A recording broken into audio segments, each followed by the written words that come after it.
आज मैं आपको सुनाने जा रहा हूँ हिंदी लेखक शेखर जोशी द्वारा लिखी गई कहानी दाजू। शेखर जोशी जी का हाल ही में यानी कि 4 अक्टूबर के दिन निधन हो गया। उनकी रचना में 2 कहानियाँ बहुत ज़्यादा प्रचलित हैं, एक दाजू और दूसरी कोसी के घटवार। जोशी जी का जन्म उत्तराखंड के अल्मोड़ा जिले के ओलिया गांव में हुआ था और जैसे हम उनकी जीवनी के बारे में पढ़ते हैं तो हमें पता लगता है कि बचपन में ही उनकी माँ की मृत्यु हो जाती है और उसके बाद शेखर जोशी अपने मामा के पास राजस्थान भेजे गए थे। पहाड़ से जाने के बाद भी उनके मन में गांव और वहाँ की विविध स्मृतियाँ बनी रही, जैसा हम सबके साथ होता है। कभी न कभी हम अपने गांव, अपने उन स्थानों को छोड़कर दूसरे स्थान जाते हैं जहाँ हमारा बचपन बीता होता है। अब बात करते हैं कहानी दाजू के बारे में। अक्सर हमारे साथ होता है कि हम जब अपने क्षेत्र से किसी नए क्षेत्र में जाते हैं प्रवासी के तौर पर, तो वहाँ हम अपनी चीज़ें खोजते हैं और जब हमें अपने क्षेत्र की चीज़ें, अपने से जुड़ी हुई चीज़ें दिखती हैं तो हम फूले नहीं समाते हैं, है ना। तो हमें ऐसा लगता है कि किसी अजनबी शहर में भी कुछ अपनापन सा है। और इसी प्रकार इस कहानी के नायक जगदीश और मदन एक रेस्टोरेंट में काम करने वाला छोटा 10 से 12 साल का लड़का है और जगदीश उसके होटल पे आने जाने वाला एक कस्टमर। और धीरे धीरे मदन को पता लगता है कि जगदीश भी उसी के गांव के आसपास के गांव का रहने वाला है और वह सोचता है कि ये जो व्यक्ति है ये किसकी याद दिलाता है।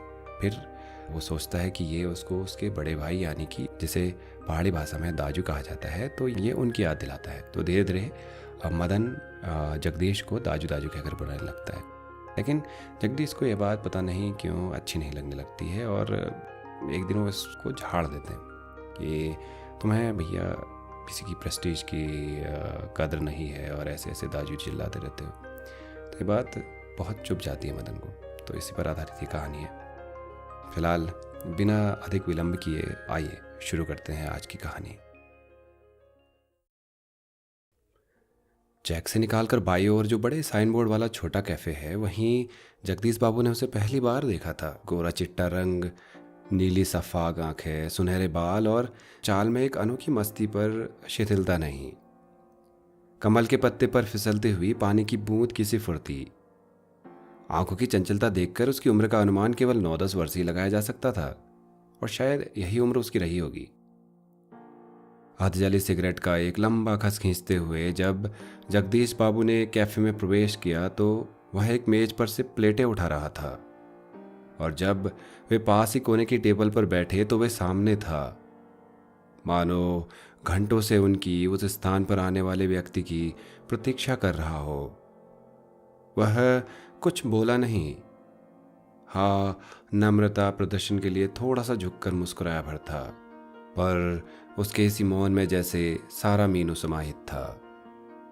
सिंगल चाय का ऑर्डर पाने पर वह एक बार पुनः मुस्कुराकर चल दिया और पलक मारते ही चाय हाजिर थी।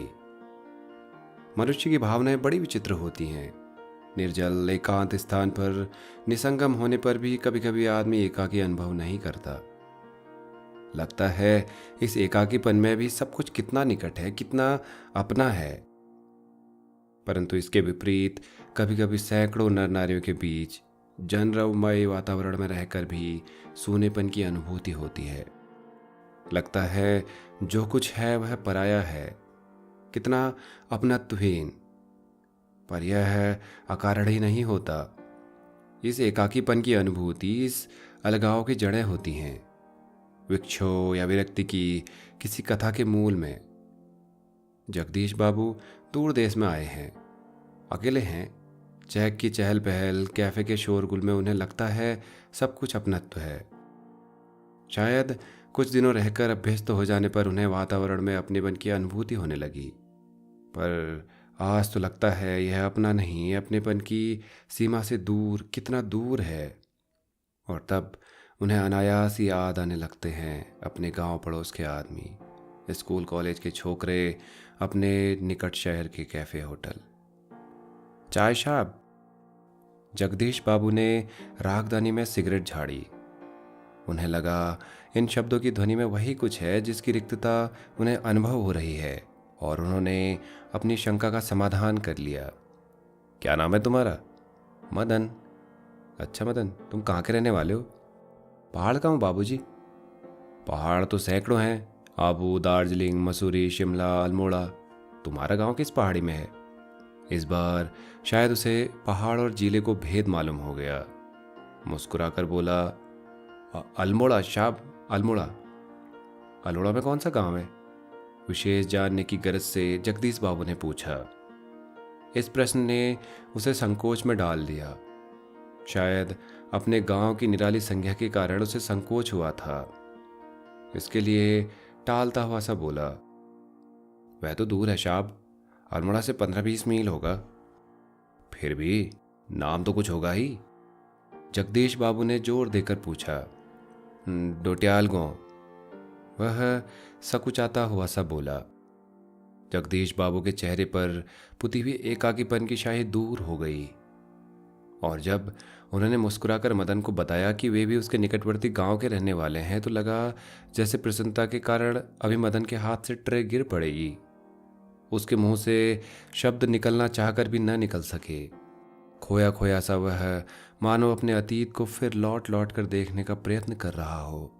अतीत, गांव, ऊंची पहाड़ियाँ, नदी, हिजा यानी कि माँ, बाबा, दीदी, भूली छोटी बहन, दाजू यानी बड़ा भाई। मदन को जगदीश बाबू के रूप में किसकी छाया निकट जान पड़ी? हिजा? नहीं। बाबा? नहीं। दीदी? भूली? नहीं। दाजू? हाँ, दाजू। 2-4 ही दिनों में मदन और जगदीश बाबू के बीच अजनबीपन की खाई दूर हो गई। टेबल पर बैठते ही मदन का स्वर सुनाई देता, दाजू जय हिंद। दाजू आज तो बहुत ठंड है। दाजू क्या यहाँ भी ह्यूं पड़ेगा? ह्यूं यानी कि हिम। दाजू आपने तो कल बहुत थोड़ा खाना खाया। तभी किसी ओर से बॉय की आवाज़ पड़ती, और मदन उस आवाज़ की प्रतिध्वनि के पहुंचने से पहले ही वहां पहुंच जाता। ऑर्डर लेकर फिर जाते जाते जगदीश बाबू से पूछता, दाजू कोई चीज़? पानी लाओ। लाया दाजू। दूसरी टेबल से मदन की आवाज़ सुनाई देती। मदन दाजू शब्द को उतनी ही आतुरता और लगन से दोहराता जितनी आतुरता से बहुत दिनों के बाद मिलने पर माँ अपने बेटे को चूमती है। कुछ दिनों बाद जगदीश बाबू का एकाकीपन दूर हो गया। उन्हें अब चैक कैफे ही नहीं, सारा शहर अपनेपन के रंग में रंगा हुआ सा लगने लगा। परंतु अब उन्हें यह बार बार दाजू कहलाना अच्छा नहीं लगता था, और मदन था कि दूसरी टेबल से भी दाजू। मदन इधर आओ। दाजू शब्द की आवृत्ति पर जगदीश बाबू के मध्यवर्गीय संस्कार जाग उठे।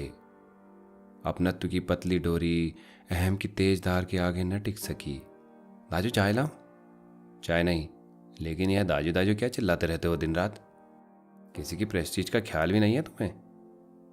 जगदीश बाबू का मुंह क्रोध के कारण तमतमा गया। शब्दों पर अधिकार नहीं रह सका।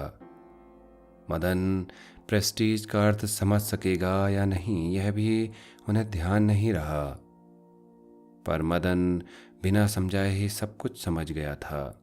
मदन को जगदीश बाबू के व्यवहार से गहरी चोट लगी। मैनेजर से सिरदर्द का बहाना बनाकर वह घुटनों में सर्दे, कोठियों में सिसकियां भर रोता रहा। घर गांव से दूर, ऐसी परिस्थिति में मदन का जगदीश बाबू के प्रति आत्मीयता प्रदर्शन स्वाभाविक ही था। इसी कारण आज प्रवासी जीवन में पहली बार उसे लगा जैसे किसी ने उसे ईजा की गोदी से, बाबा की बाहों से और दीदी के आंचल की छाया से बलपूर्वक खींच लिया हो। परंतु भावुकता स्थायी नहीं होती। रो लेने पर, अंतर की घुमड़ती वेदना को आंख की राह बाहर निकाल लेने पर मनुष्य जो भी निश्चय करता है वे भावुक क्षणों की अपेक्षा अधिक विवेकपूर्ण होती हैं। मदन पूर्वतः काम करने लगा। दूसरे दिन कैफे जाते हुए अचानक ही जगदीश बाबू की भेंट बचपन के सहपाठी हेमंत से हो गई। कैफे में पहुंचकर जगदीश बाबू ने इशारे से मदन को बुलाया, परंतु उन्हें लगा जैसे वह उनसे दूर दूर रहने का प्रयत्न कर रहा हो। दूसरी बार बुलाने पर ही मदन आया। आज उसके मुंह पर वह मुस्कान न थी। और नहीं उसने क्या लाऊं दाजू कहा। स्वयं जगदीश बाबू को ही कहना पड़ा, 2 चाय 2 ऑमलेट। परंतु तब भी लाया दाजू कहने की अपेक्षा लाया साहब कहकर ही वह चल दिया, मानो दोनों अपरिचित हो। शायद पहाड़िया है, हेमंत ने अनुमान लगाकर पूछा। रूखा सा उत्तर दे दिया जगदीश बाबू ने और वार्तालाप का विषय बदल दिया। मदन चाय ले आया था। क्या नाम है तुम्हारे लड़के? हेमंत ने एहसान चढ़ाने की गरज से पूछा। कुछ क्षणों के लिए टेबल पर गंभीर मौन छा गया। जगदीश बाबू की आंखें चाय की प्याली पर ही झुकी रह गई। मदन की आंखों के सामने विगत स्मृतियां घूमने लगी। जगदीश बाबू का एक दिन ऐसे ही नाम पूछना, फिर दाजू आपने तो कल थोड़ा ही खाया, और एक दिन किसी का प्रेस्टीज का ख्याल नहीं रहता तुम्हें? जगदीश बाबू ने आंखें उठाकर मदन की ओर देखा। उन्हें लगा जैसे अभी वह ज्वालामुखी सा फूट पड़ेगा। हेमंत ने आग्रह के स्वर में दोहराया, क्या नाम है तुम्हारा? बॉय कहते हैं साहब मुझे, संक्षिप्त सा उत्तर देकर वह मुड़ गया।